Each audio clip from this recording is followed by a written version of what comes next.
Moscow tonight, we're here to interview the president of Russia, Vladimir Putin. We'll be doing that soon. There are risks to conducting an interview like this, obviously, so we thought about it carefully over many months. Here's why we're doing it. First, because it's our job. We're in journalism. Our duty is to inform people. 2 years into a war that's reshaping the entire world, most Americans are not informed. They have no real idea what's happening in this region, here in Russia or 600 miles away in Ukraine. But they should know. They're paying for much of it in ways they might not fully yet perceive. The war in Ukraine is a human disaster. It's left hundreds of thousands of people dead, an entire generation of young Ukrainians, and it's depopulated the largest country in Europe.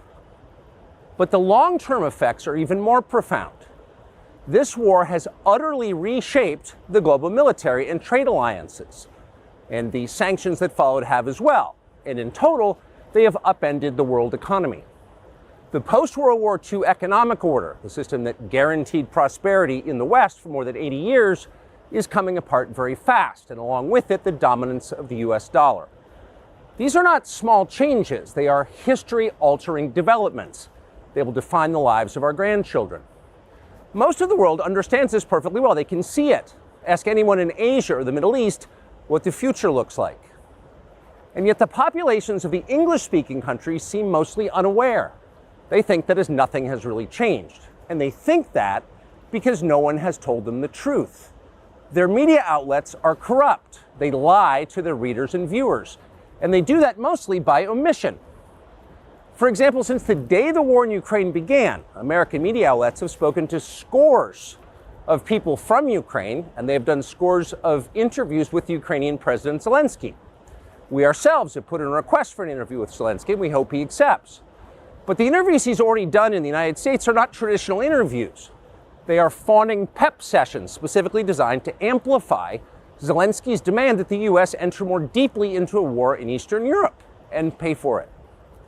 That is not journalism. It is government propaganda. Propaganda of the ugliest kind, the kind that kills people. At the same time, our politicians and media outlets have been doing this, promoting a foreign leader like he's a new consumer brand. Not a single Western journalist has bothered to interview the president of the other country involved in this conflict, Vladimir Putin. Most Americans have no idea why Putin invaded Ukraine or what his goals are now. They've never heard his voice. That's wrong. Americans have a right to know all they can about a war they're implicated in, and we have the right to tell them about it because we are Americans too. Freedom of speech is our birthright. We were born with the right to say what we believe. That right cannot be taken away no matter who is in the White House. But they're trying anyway. Almost 3 years ago, the Biden administration illegally spied on our text messages and then leaked the contents to their servants in the news media. They did this in order to stop a Putin interview that we were planning. Last month, we're pretty certain they did exactly the same thing once again, but this time we came to Moscow anyway. We are not here because we love Vladimir Putin. We are here because we love the United States, and we want it to remain prosperous and free. We paid for this trip ourselves. We took no money from any government or group, nor are we charging people to see the interview. It is not behind a paywall. Anyone can watch the entire thing, shot live to tape and unedited, on our website, tuckercarlson.com. Elon Musk, to his great credit, has promised not to suppress or block this interview once we post it on his platform, X, and we're grateful for that.